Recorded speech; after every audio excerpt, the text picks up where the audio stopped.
Hello students, तो BCom second year issue of share capital पढ़ रहे थे हम लोग। तो इशू ऑफ शेयर कैपिटल के काफ़ी कुछ क्वेश्चंस हम लोग कर चुके थे, ठीक है। और कुछ बनाने भी हमने कहा था, आपने उम्मीद है बना भी लिया होगा, ठीक। तो चलिए आज हम लोग चैप्टर का नाम, हमने पूरा चैप्टर का नाम नहीं लिया था, हमने अभी तक आपको पढ़ाया इशू ऑफ शेयर कैपिटल। आज हम उस चैप्टर को पूरा नाम लेते हैं। उस चैप्टर का नाम है इशू ऑफ शेयर कैपिटल, तो है उस चैप्टर का नाम, लेकिन इस चैप्टर का कंप्लीट नाम है issue of share capital and forfeiture of shares. Issue of share capital and forfeiture of shares and re issue of shares and re issue of shares. री इशू ऑफ क्या लिखेंगे? शेयर्स। तो देखिए issue of share capital mean share capital issue तो करते हैं, कई बार share को फॉरफीचर भी करना पड़ता है। क्यों फॉरफीचर करना पड़ता है?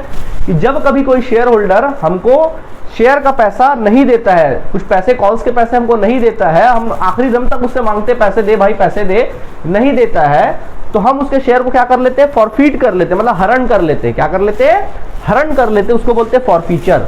और फिर हरण करने के बाद फिर हम क्या करते हैं? उस शेयर को किसी और बंदे को री इशू कर देते हैं, किसी और बंदे से पैसे लेके फिर उसको क्या कर देते हैं? री इशू कर देते हैं। उसी को हम लोग कहते हैं री इशू। तो एक कंप्लीट आपके चैप्टर का नाम है issue of share capital and forfeiture of shares and re issue of shares.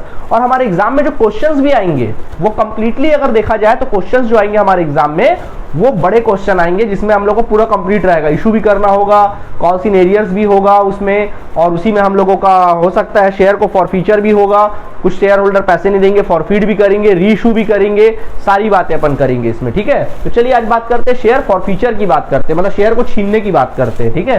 किसकी बात करना? अपन को शेयर को छीनने की बात करना है कि सामने वाले से शेयर अपन क्या कर लेते हैं? छीन लेते हैं। तो क्या एंट्री बनता है उसके बारे में आज हम लोग चर्चा करेंगे, ठीक है। चलिए स्टार्ट करते हैं। तो सबसे पहले स्टूडेंट्स हम लोग स्टार्ट करते हैं। देखो यार, शेयर जब अपन शेयर किसी को देते हैं, जब किसी को शेयर अपन देते थे तो याद करो शेयर कैपिटल अकाउंट को क्या करते थे आप लोग? क्रेडिट करते थे। जब कभी किसी को शेयर देते थे तो आप शेयर कैपिटल क्या करते थे? Always credit. ये तो दिमाग में है ना, शेयर कैपिटल ऑलवेज क्या होता था? क्रेडिट होता था, ठीक है। लेकिन इस बार आप उससे शेयर छीन रहे हो, उसके शेयर होल्डर होने का लाइसेंस आप छीन रहे हो, तो शेयर कैपिटल अकाउंट को क्या करना पड़ेगा? जो क्रेडिट था उसको बंद करके क्या करना पड़ेगा? डेबिट करना पड़ेगा। क्या करना पड़ेगा? डेबिट। तो देखो क्या एंट्री होती है, तो उसमें कुछ बातों को देखना पड़ता है। आज हम सीखने जा रहे हैं फॉरफीचर ऑफ शेयर्स। क्या सीखने जा रहे हैं? Forfeiture of shares. तो देखो जो मैं सिखाने जा रहा हूं उसको अच्छे से अगर दिमाग में बैठा लो तो ये भी टॉपिक आपको बहुत अच्छे से समझ में आ जाएगा। नहीं तो जनरली स्टूडेंट इसमें बड़े कंफ्यूज रहते हैं, तो आपको कंफ्यूजन नहीं होगा, ठीक है। चलिए स्टार्ट करते हैं। देखो सबसे पहले शेयर फॉरफीचर तो हो रहा है, ठीक है, लेकिन किस कंडीशन में फॉरफीचर हो रहा है आपको देखना पड़ेगा कि आपने उसको इशू कैसे किया था। क्या पार वैल्यू पे किया था, या आपने फॉरफीचर का मतलब तो समझ गया ना, एक बार फिर समझा देता हूँ। या फॉरफीचर का मतलब जैसे कि मान लो एक शेयर होल्डर है, इस बंदे को हमने 10 रुपए का शेयर अलॉट किया, अलॉटमेंट दे दिया 10 रुपए का, ठीक है। अब इसकी फीस कुछ इस प्रकार थी, एप्लीकेशन की फीस थी 2 रुपया मान लो, अलॉटमेंट की फीस थी मान लो 3 रुपया, फर्स्ट कॉल की फीस थी मान लीजिए 3 रुपए, और फाइनल कॉल की जो फीस थी मान लीजिए थी वो 2 रुपए थी, फाइनल कॉल की फीस, ठीक है। इस बंदे ने हमको एप्लीकेशन भी दिया, अलॉटमेंट मांगा, अलॉटमेंट भी दिया, मतलब 5 रुपए तक हमको पैसा क्या कर दिया इस बंदे ने? दे दिया, ठीक। लेकिन हमने फर्स्ट कॉल मांगा, मान लो नहीं दिया, सेकंड कॉल मांगा, मान लो नहीं दिया, ये 2 पैसा हमको क्या किया? नहीं दिया, सिर्फ 5 रुपए दिया। उसके बाद हमने कितना चीखा चिल्लाया, नहीं दिया, ठीक है। तो हम इसका शेयर क्या कर लेंगे? फॉरफीट कर लेंगे। क्या कर लेंगे? फॉरफीट। अब एक बात बताओ कि हमने इस बंदे को कितने रुपए का शेयर दिया था? 10 रुपए का शेयर दिया था, तो फॉरफीट भी कितना रुपए करेंगे? 10 रुपए का शेयर करेंगे। आप 5 रुपए नहीं करिए ना, 5 रुपए दिया है उसने। अरे भाई आपको अगर हम गाड़ी बेचते हैं, अगर हम आपको इंस्टॉलमेंट में गाड़ी दिए, तो गाड़ी का वैल्यू अगर 60,000 रुपीज है, तो हमने गाड़ी आपको 60,000 दिया, भले आपने हमको पैसा 20,000 दिया है, लेकिन गाड़ी तो हमने 60,000 का दिया है ना। कल को आप हमको पैसा नहीं दे पाएंगे तो गाड़ी तो हम पूरा आपसे 60,000 का ही छीनेंगे, कॉमन सी बात है, ठीक है। वैसी शेयर के साथ होता है। शेयर हमने आपको दिया कितने का था? 10 रुपए का दिया था, तो जब छीनने की बारी आएगी तो छीनेंगे भी कितने रुपए का? 10 रुपए का ही छीनेंगे। आया बात समझ में? ठीक है, तो ये सिचुएशन है। ओके, ये पैसा मिला है, एक्चुअल में रिसीव्ड हुआ है, ये पैसा अभी भी अनरिसीव्ड है। ये पैसे क्या है? अनरिसीव्ड है, ठीक है।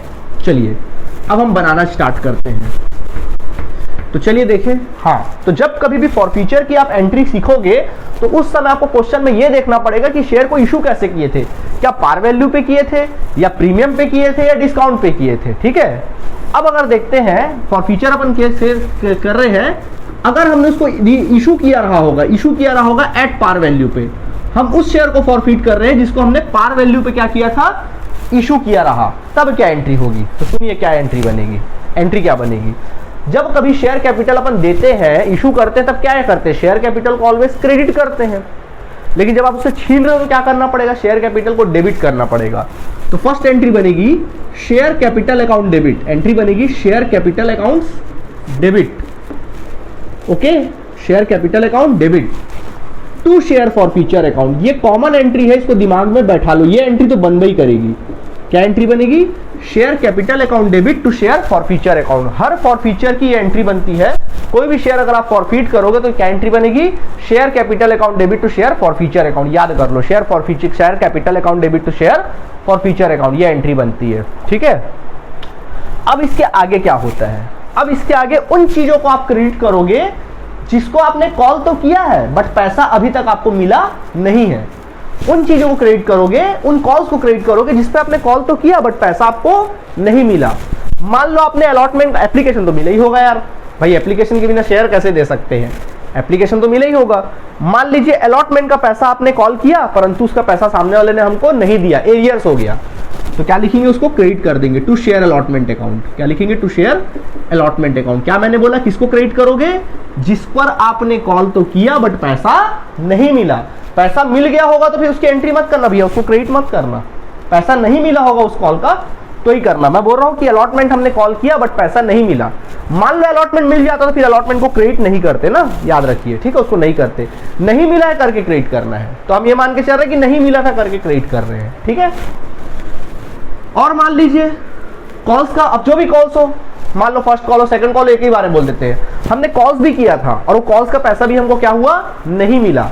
तो नहीं मिला तो क्या करोगे, क्रेडिट करोगे। क्या लिखोगे, टू शेयर्स कॉल्स अकाउंट। अब कॉल्स में फर्स्ट कॉल सेकंड कॉल वो देखेंगे। ठीक है, शेयर्स कॉल्स अकाउंट, ऐसा ये एंट्री बनता है। नरेशन लिखेंगे बीइंग, नरेशन लिख लेना being forfeiture of shares, being forfeiture of shares at par value, being forfeiture of share at क्या लिखेंगे, पार वैल्यू। ये एंट्री होगी।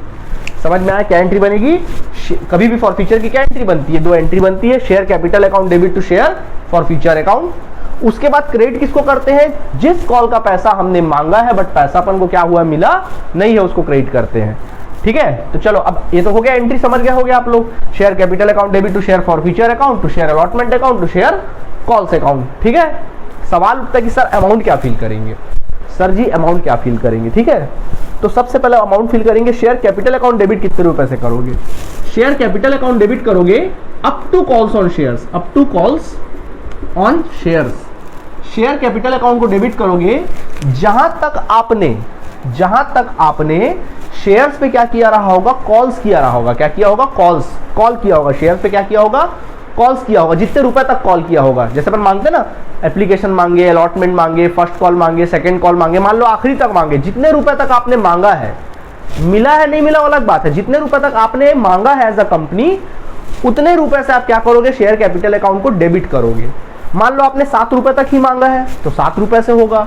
मान लो आपने 6 रुपए तक ही मांगा है तो 6 रुपए होगा। मान लो आपने पूरा का पूरा 10 रुपए तक मांगा है तो 10 रुपए से होगा। है बात समझ में आप लोगों को। ठीक है, इस प्रकार से। ठीक, ओके। शेयर फॉरफीचर अकाउंट कितने रुपए से क्रेडिट करेंगे, तो बच्चों शेयर फॉरफीचर को आप हमेशा क्रेडिट करोगे एक्चुअल रिसीव्ड से। जितना पैसा एक्चुअल में रिसीव्ड हुआ होगा ना शेयर्स पे अब तक, जैसे मैंने एग्जांपल दिया था ना आपको, 10 रुपए का शेयर था, हमने एप्लीकेशन मांगा, दिया, अलॉटमेंट मांगा, मान लो दिया, 5 रुपए तक दिया था, तो जितना वो एक्चुअल में जितना पैसा दिया रहेगा, चाहे 2 रुपए दिया रहे, 5 रुपए दिया रहे, उसमें से जितना भी दिया रहे, जो एक्चुअल में हमारी जेब में आ गया होगा, कंपनी की जेब में रहा होगा पैसा, उससे आप क्या करोगे, एक्चुअल रिसीव में डालोगे। जो एक्चुअल रिसीव्ड वाला पैसा उसको फॉरफीचर में डालोगे, जब्ती में डालोगे। जब्ती हो गया, फॉरफीचर नाम सुन रहे हो, फॉरफीचर मतलब पैसा जब्त हो गया, वापस करेंगे क्या। अरे भाई, आप हमारे पास से मान लो हम कभी गाड़ी खरीदने जाते हैं, आप हमसे गाड़ी खरीद के ले गए, ठीक है, आप हमसे क्या किए, गाड़ी खरीद के क्या किए, ले गए इंस्टॉलमेंट में। आपने हमको बोला सर हम आपको 1 लाख की गाड़ी लेके जा रहे हैं, हम 5 इंस्टॉलमेंट में 20-20 हजार करके आपको पैसा देंगे। आपने हमको पहला इंस्टॉलमेंट भरा 20,000, दूसरा इंस्टॉलमेंट भी भरा 20,000, ठीक है, तीसरा इंस्टॉलमेंट हमको पैसा आपने नहीं भरा, चौथा नहीं भरा, पांचवा नहीं भरा, हमको आ गया गुस्सा, हमने आपका 1 लाख का गाड़ी क्या कर लिया, छीन लिया। अब छीन लिया, अब वो गाड़ी हमारा हो गया। अब आप बोलोगे सर गाड़ी तो आपने छीन लिया, 40,000 दिए थे वो भी हमको लौटा दो, लौटेगा क्या, पता है ना, नहीं लौटेगा। बस वैसे ही फॉर फ्यूचर का जो एक्चुअल जो पैसा, कुछ पैसे जो मिले थे वो काहे के लिए हम देंगे भैया, उसको वापस हम उसको नहीं करेंगे, वो हमारा जप्ती में जाएगा। हिंदी में क्या बोलते हैं फॉर फ्यूचर को, जप्ती ही तो बोलते हैं, जप्ती में चला जाएगा, इसलिए actual receipt. For future account को क्रेडिट कितने रुपए से करते हैं, हमेशा एक्चुअल रिसीप्ट से करते हैं, ठीक है। इसके बाद टू शेयर अलॉटमेंट अकाउंट, तो ये मैंने बोला ना कौन सा पैसा जाएगा, कॉल्स बट नॉट रिसीव, तो यहाँ पे कौन से रुपए से करोगे, कॉल्स तो किया आपने बट नॉट रिसीव, कॉल किया है बट पैसा रिसीव नहीं हुआ है। आप बोलोगे सर वो क्या क्रेडिट करेंगे जिसको कॉल ही नहीं किया, तो यार जिसको कॉल ही नहीं किया तो उसकी एंट्री नहीं करोगे। यहाँ पे क्रेडिट किसको करोगे, जिसको कॉल तो किया बट पैसा रिसीव नहीं हुआ उसी को करोगे, कॉल ही नहीं किया तो फिर एंट्री, उसको एंट्रीज नहीं करोगे। टू शेयर कॉल अकाउंट, यहाँ पे भी वही रहेगा, कॉल्स बट नॉट रिसीव्ड, ये होगा। आई बात समझ में, ठीक। तो यहां तक लिखिए। तो देखो पार वैल्यू पे जब भी कभी शेयर, अगर हमने शेयर को इशू किया पार वैल्यू पे और फीड फॉरफीड भी कर रहे हैं पार वैल्यू पे, तो ये एंट्री बनती है। आई बात समझ में आप लोगों को, ठीक है। उम्मीद है आप लोगों को ये चीज बात समझ में आ गई होगी, याद कर लीजिएगा आप, ठीक है, ओके।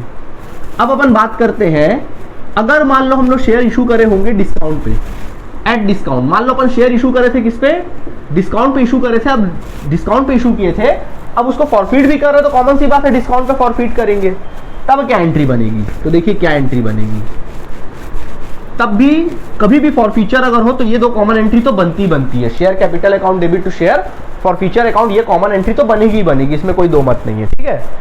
आगे क्या एंट्री बनेगी सर, वही कहानी, सेम वही एंट्री बनेगी, कॉल्स बट नॉट रिसीव। कौन सा, मतलब वो चीज को क्रेडिट करोगे जिसपे कॉल तो किया बट रिसीव नहीं हुआ। जैसे शेयर अलॉटमेंट अकाउंट, आपने कॉल किया बट पैसा आपको क्या हुआ, नहीं मिला। To share share calls account, आपने कॉल किया होगा पैसा नहीं मिला होगा, उसी को क्रेडिट करोगे, जैसे मैंने पिछले बार बताया था सेम वैसे ही करोगे, ठीक है। इसमें थोड़ा सा एक वैरायटी आएगा। जब कभी हम किसी को डिस्काउंट देते थे, जब शेयर इशू करते थे तो डिस्काउंट देते थे, तो डिस्काउंट अकाउंट क्या करते थे, डेबिट। डिस्काउंट अकाउंट डेबिट करने का मतलब होता था कि कंपनी अपने जेब से डिस्काउंट दे रही, कंपनी क्या कर रही है, अपने जेब से डिस्काउंट दे रही, खर्चा कर रही कंपनी, तो डिस्काउंट अकाउंट डेबिट करते थे इशू के टाइम पे। अब वो क्या हो रहा है, शेयर को हम क्या कर ले रहे, सामने वाले से छीन ले रहे हैं, तो क्या डिस्काउंट को भी क्या कर लेंगे, छीन लेंगे। तो जहां डिस्काउंट को डेबिट किए थे, अब उसको क्या करना पड़ेगा, क्रेडिट करना पड़ेगा, क्योंकि डिस्काउंट को भी अपन कैंसिल करेंगे, तो डिस्काउंट को क्या कर देंगे, क्रेडिट। तो क्या लिख देंगे, to discount on shares account, क्या लिखेंगे, to discount on shares account, credit कर देंगे। आया बात समझ में। और यहाँ पे कौन सा पैसा डालोगे, डिस्काउंट वाला पैसा डालना ना, डिस्काउंट वाला जो रुपए होगा ना उतने रुपए से क्रेडिट कर देना। आई बात समझ में। नरेशन लिख सकते हैं, बीइंग, नरेशन लिखिएगा being forfeiture of shares, forfeiture of shares at discount, ये लिखेंगे। फॉर फ्यूचर ऑफ शेयर्स क्या लिखेंगे, एट डिस्काउंट, ये आप लिख देंगे। क्लियर है आप लोगों को, ठीक है, इस तरह से लिख देंगे, ठीक। चलिए, तो ये हुआ डिस्काउंट। अब नेक्स्ट अपन क्या जानते हैं, आप सब जान गए होंगे अभी तक। अब हम किसकी बात करेंगे, प्रीमियम की बात करेंगे। अगर हमने शेयर इशू किया था किस पे, प्रीमियम पे, और फॉरफीड भी किस पे कर रहे हैं, मान लो कॉमन सी बात है प्रीमियम पे ही करेंगे, क्या लिखेंगे, एट प्रीमियम। अब अपन प्रीमियम की बात करते हैं। मान लो किसी शेयर को आपने शेयर इशू किया था प्रीमियम पे और फॉरफीड भी करोगे किस पे, प्रीमियम पे, तब क्या एंट्री बनेगी, उसके बारे में अपन क्या कर लेते हैं, चर्चा कर लेते हैं, ठीक है। तब क्या एंट्री बनता है, तो सोचो, जब शेयर फॉर फ्यूचर करते तो क्या एंट्री करते हैं, कॉमन एंट्री क्या है sir, share capital account debit, entry होती है sir share capital accounts debit to share forfeiture account. ये कॉमन एंट्री तो होगी हर हाल में, हर बार, हर हाल में ये तो एंट्री होती ही होती है, ठीक है। अब अकल लगाओ, जिस प्रकार शेयर कैपिटल जब इशू करते थे तो क्रेडिट होता था, तो छीनने के टाइम पे अपन को डेबिट करते हैं। वैसे प्रीमियम का याद करो, जब प्रीमियम अपन इशू के टाइम पे देते थे तो प्रीमियम को क्या करते थे, क्रेडिट। तो अब उसको भी क्या करना पड़ेगा, बंद करना पड़ेगा, क्या करना पड़ेगा, डेबिट करना पड़ेगा। क्या करना पड़ेगा, डेबिट। तो क्या लिखेंगे, सिक्योरिटी प्रीमियम अकाउंट डेबिट, यहाँ बीच में एक आ जाएगा सिक्योरिटी प्रीमियम अकाउंट्स डेबिट। आई बात समझ में कि नहीं आई, security premium account debit, clear है, ठीक है।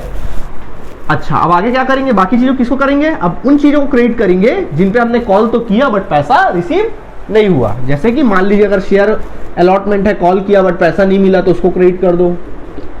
आगे कोई कॉल्स आपने कॉल किया बट पैसा नहीं मिला तो उसको भी क्या कर दीजिए आप लोग, क्रेडिट कर दीजिए। तो ये सब चीजें आप कर सकते हो, पक्की बात है, ठीक है। चलिए यहां तक तो बात हमारी क्या हो गई, क्लियर हो गई, ठीक है। सवाल उठता सर अमाउंट कैसे फील करेंगे, तो सुनिएगा अमाउंट कैसे फील करेंगे। Share capital account always debit करोगे किस पे, up to calls on shares, calls on shares, और वो भी कौन से वैल्यू पे, पार वैल्यू पे ना, par value, at par value. कभी भी याद रखना शेयर कैपिटल में कभी भी ना, शेयर कैपिटल ऑलवेज, चाहे वो डिस्काउंट हो चाहे प्रीमियम हो, share capital always par value से ही क्रेडिट या डेबिट किया जाता है, समझ गए। उसमें प्रीमियम शामिल नहीं किया जाता, ना ही डिस्काउंट तो शामिल तो ऑलरेडी हो ही जाता है, प्रीमियम वगैरह शामिल नहीं होता। जो उसका पार वैल्यू है उतने ही रुपए से शेयर कैपिटल डेबिट या फिर क्रेडिट होता है, ना तो वहाँ डिस्काउंट का कोई इफेक्ट पड़ता है, ना तो वहाँ पे प्रीमियम का कोई इफेक्ट पड़ता है। इस बात को हमेशा याद रख लो, ठीक है, ओके। अच्छा, अब प्रीमियम अकाउंट डेबिट कितने रुपए से करोगे, प्रीमियम अकाउंट की एक कहानी है।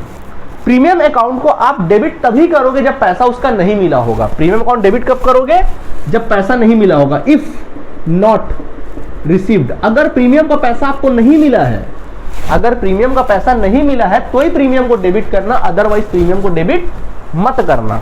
बोलोगे सर हमको पता कैसे चलेगा कि प्रीमियम का पैसा हम लोग को नहीं मिला है, तो ये देखो, आप देखो जनरली प्रीमियम किसके साथ एडजस्ट होता है, अलॉटमेंट के साथ।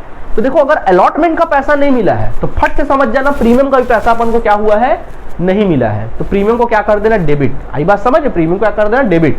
और अगर मिल गया तो फिर कुछ करने की जरूरत नहीं, फिर नॉर्मल पार वैल्यू जैसे बना लेना। कैसे बना लोगे, पार वैल्यू जैसे। अगर प्रीमियम का पैसा नहीं मिला है तब ऐसी एंट्री करना। अगर प्रीमियम का पैसा मिल गया है तो प्रीमियम को बिल्कुल किनारे कर देना, और पूरा क्वेश्चन जो बनाओगे कैसे बनाओगे, जो पार वैल्यू वाला पहला कंडीशन बताया ना मैंने, पूरा का पूरा वैसा बनाना। समझ में आया, प्रीमियम को बिल्कुल इग्नोर कर देना, ठीक है। तो if premium, if not receive, अगर प्रीमियम रिसीव नहीं हुआ है, और कैसे पता चलेगा रिसीव नहीं हुआ है, अलॉटमेंट अगर नहीं मिला है तो फिर प्रीमियम भी नहीं मिला होगा, कॉमन सी बात है। आई बात समझ में आप लोगों को, और अलॉटमेंट मिल गया है तो फिर प्रीमियम भी मिल गया है, ठीक। शेयर फॉर फ्यूचर अकाउंट में कौन सा पैसा डालोगे, जो एक्चुअल में रिसीव्ड होगा वो वाला पैसा डालोगे।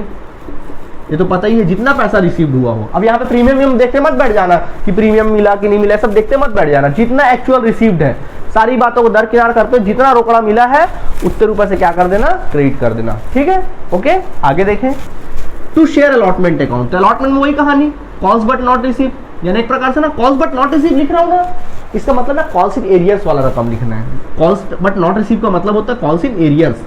मैं सीधा ना अपना कॉल्स इन एरियर्स वाला लिख देता हूँ, एक ही बात है। कॉल्स इन एरियर्स मतलब कौन सा पैसा लिखोगे, जो कॉल्स इन एरियर्स हुआ है वही वाला पैसा लिखोगे, ठीक है। कॉल्स बट नॉट रिसीव का मतलब क्या होता है, कॉल्स इन एरियर्स, तो सीधा कॉल्स इन एरियर्स। आप चाहो ना तो पिछला जहां मैंने कॉल्स बट नॉट रिसीव नहीं लिखाया, वहां पे आप लिख सकते हो कॉल्स इन एरियर्स वाला रकम, कॉल्स इन एरियर्स, दोनों का मतलब एक ही होता है, ठीक है। तो ये एंट्री होती है।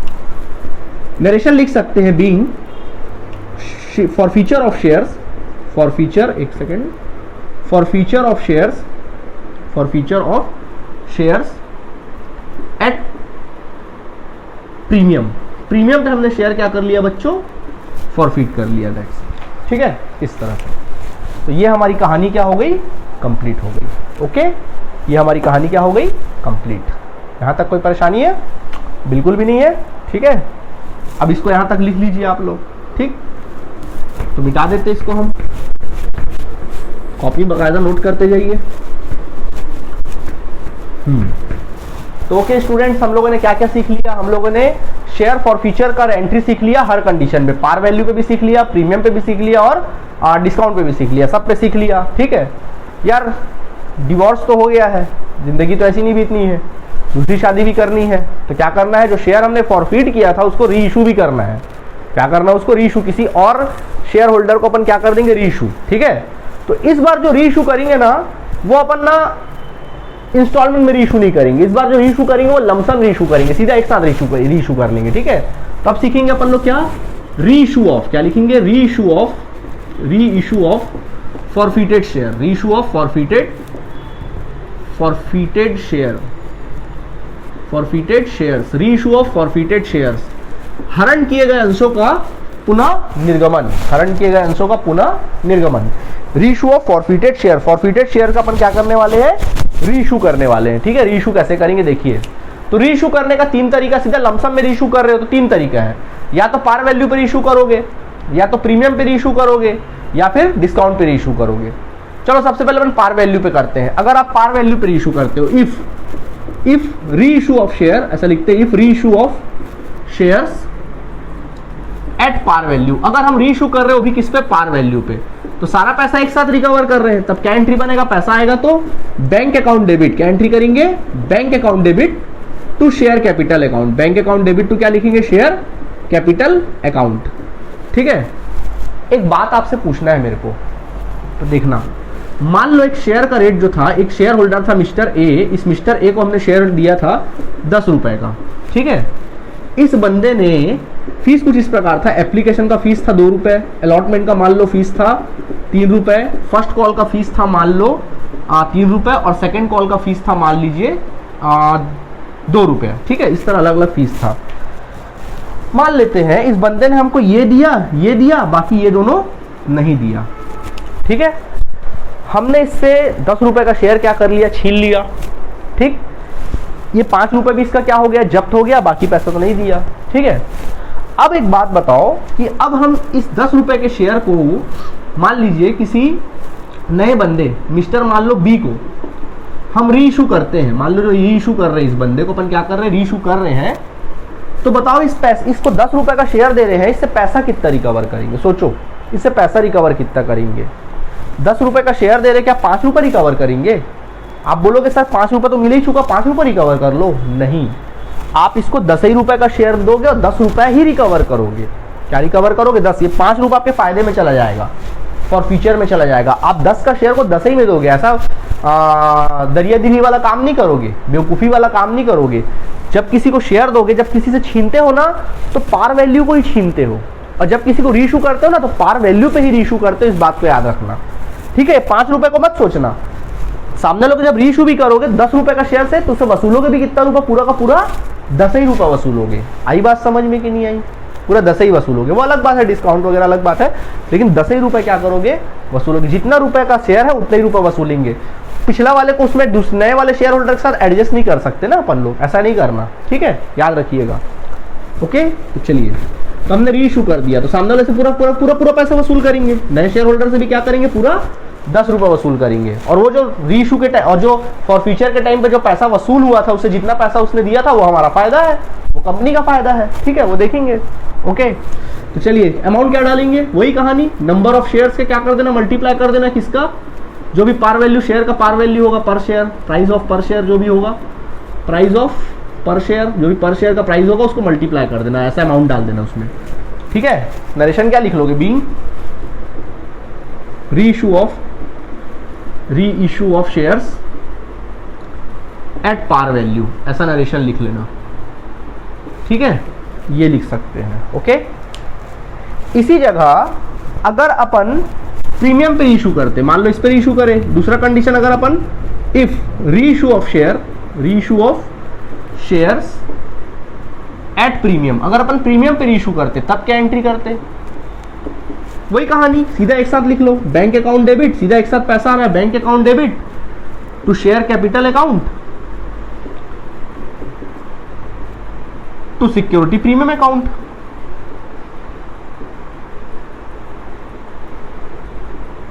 ये एंट्री करते, अमाउंट क्या फिल करते, अमाउंट फिल इस प्रकार करते, आप इसमें क्या करते, नंबर ऑफ शेयर्स का मल्टीप्लाई कर देते, किसके साथ, पार वैल्यू के साथ मल्टीप्लाई कर देते शेयर का, और इसका नंबर ऑफ शेयर्स के साथ प्रीमियम को मल्टीप्लाई कर देते, पर शेयर प्रीमियम जितना होता है उसका मल्टीप्लाई कर देते, दोनों को जोड़ के जितना पैसा रिसीव्ड हुआ इशूड प्राइस का नंबर ऑफ शेयर्स के साथ मल्टीप्लाई कर देते। ठीक, इस प्रकार आप लिख सकते हैं। नरेशन लिख लीजिएगा, being reissue of shares at premium, being reissue of share at premium लिख लीजिएगा। चलो लिख ही देते हैं, being reissue of shares at premium, ऐसा क्या कर लीजिए, लिख लीजिए। ठीक है, इस तरह से लिख लो। ओके, चलिए, लिख लिया होगा उम्मीद है।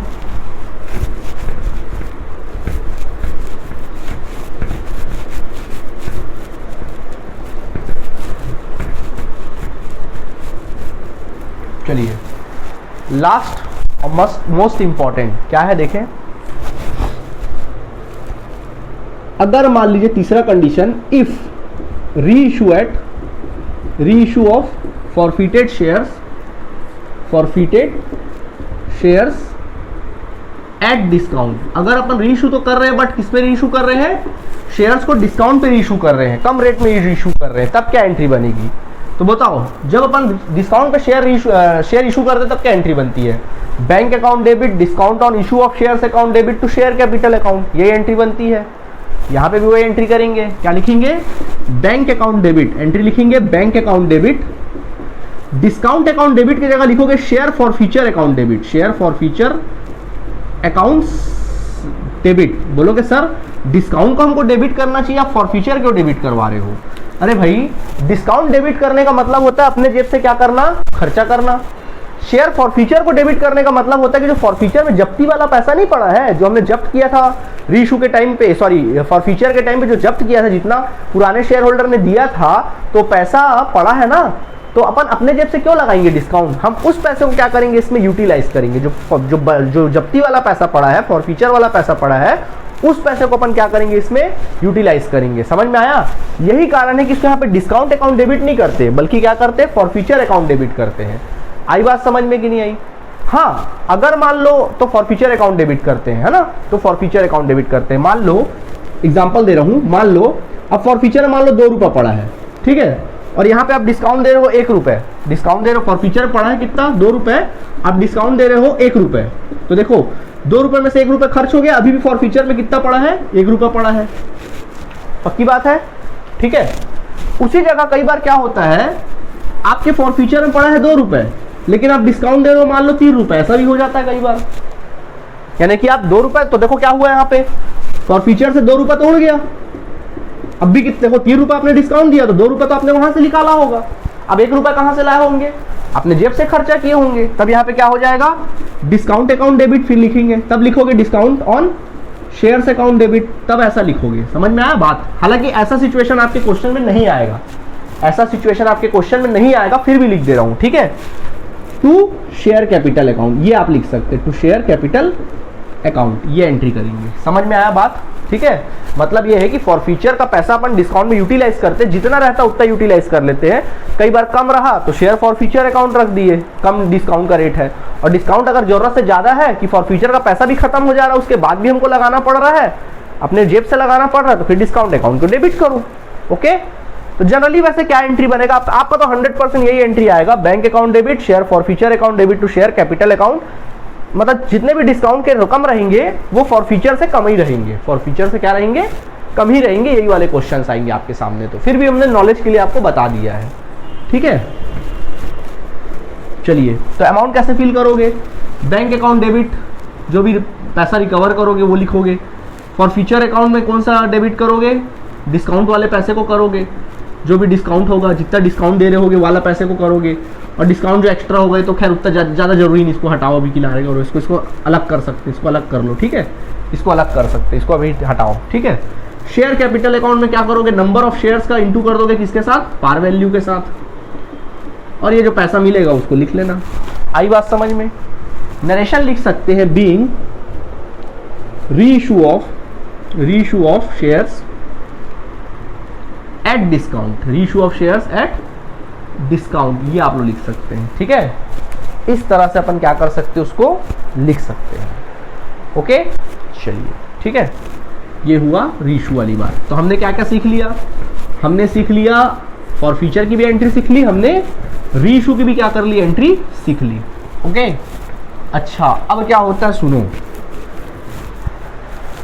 हमने फर्स्ट एंट्री क्या किया था, share capital account debit to share forfeiture account, यानी फॉर फ्यूचर अकाउंट को क्रिएट किया था। मतलब क्या हुआ कि ये जो फॉर फ्यूचर है, जो अपने शेयर होल्डर को दिया था, जो शेयर होल्डर को पैसा दिया था, एप्लीकेशन, उस बंदे ने हमको एप्लीकेशन का अलॉटमेंट का पैसा दिया था ना, उस शेयर होल्डर ने, जो मैंने एग्जाम्पल दिया था, मान लो 5 रुपए दिया था, तो 5 रुपए कहाँ चला गया होगा, फॉर फ्यूचर अकाउंट में। जब्ती वाला पैसा पड़ा है कि नहीं पड़ा है, इस फॉर फ्यूचर अकाउंट में कौन सा पैसा पड़ा है, जब्ती वाला पैसा पड़ा है। समझ में आया, कौन सा वाला पैसा पड़ा है, जब्ती वाला पैसा पड़ा है।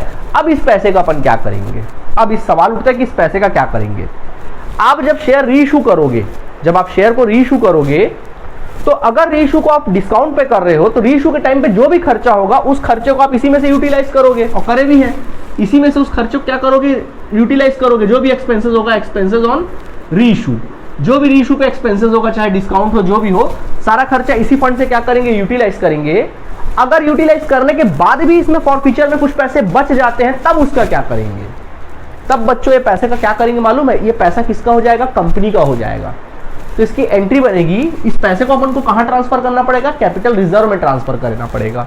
तो फॉरफीचर से पैसा निकालेंगे, तो निकालना मतलब क्या करना, डेबिट। तो शेयर फॉरफीचर से पैसा निकालो, तो शेयर फॉरफीचर अकाउंट डेबिट कर दो, शेयर फॉरफीचर अकाउंट डेबिट ये कर दो। और उस पैसे को कहां लेकर जाएंगे हम, अपनी कंपनी के कैपिटल रिजर्व में ले जाएंगे, क्योंकि वो कंपनी के डेवलपिंग में काम आएगा। तो क्या लिखेंगे, to capital reserve account, company का फायदा हो, टू कैपिटल रिजर्व अकाउंट। समझ में आया बात, ठीक है। कैपिटल रिजर्व अकाउंट नरेशन लिखेंगे, being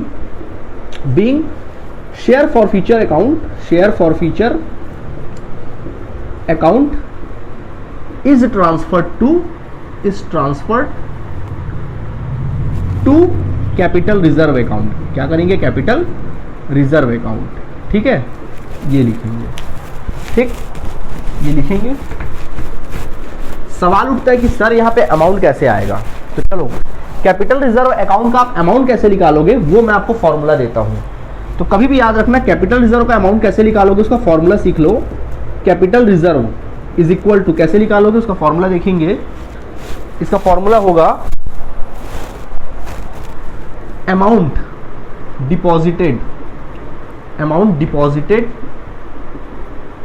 in forfeiture account. Forfeiture account में जितना अमाउंट डिपॉजिटेड होगा उसको लिख लो, divided by amount deposited in forfeiture account, divided bye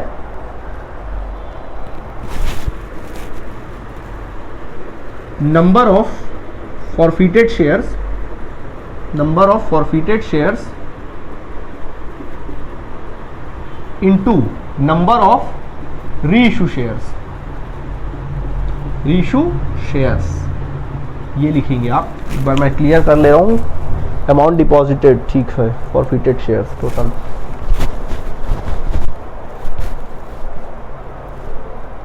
ठीक। तो फॉर्मूला होता है, क्या फॉर्मूला होता है, फॉर्मूला होता है amount deposit in forfeiture account. Forfeiture account में जितना पैसा डिपॉजिट होगा उस अमाउंट का है लिख लो, divide by number of forfeited share, जितना शेयर आपने फॉरफीट किया होगा वो वाला नंबर ऑफ शेयर्स को लिख लो, इनटू करो नंबर ऑफ रीइश्यू शेयर, जितना शेयर को रीइश्यू कर रहे होगे उसको लिख लो, वैल्यू निकाल लो। उसमें से आप घटा दीजिए, माइनस करिए डिस्काउंट। वो भी कौन सा वाला डिस्काउंट को माइनस करोगे, रीइश्यू वाले डिस्काउंट को माइनस करोगे। जब रीइश्यू करे होगे उसमें किसी प्रकार का अगर आपने डिस्काउंट दिया है तो उसको क्या कर लेंगे आप, माइनस कर लेंगे, ठीक है। रीइश्यू के टाइम पे जितना भी आपने डिस्काउंट दिया उसको क्या कर लेना, माइनस कर लेना, तो तुम्हारा कैपिटल रिजर्व का रकम आ जाएगा और उसको यहाँ फिल कर दोगे। फॉर्मूला को याद कर लेना। समझ में आया कि नहीं आया, आपको किसी प्रकार की दिक्कत नहीं होगी, ठीक है। ये हुआ। तो बच्चों हमारा आज आपके चैप्टर नंबर 1, यूनिट नंबर 1 और chapter number 1 issue of share capital and forfeiture of shares का, कॉर्पोरेट अकाउंट का चैप्टर 1 का जो 101% जो थ्योरी और कॉन्सेप्ट वाला जो टॉपिक है वो आज के डेट पे कंप्लीट हुआ।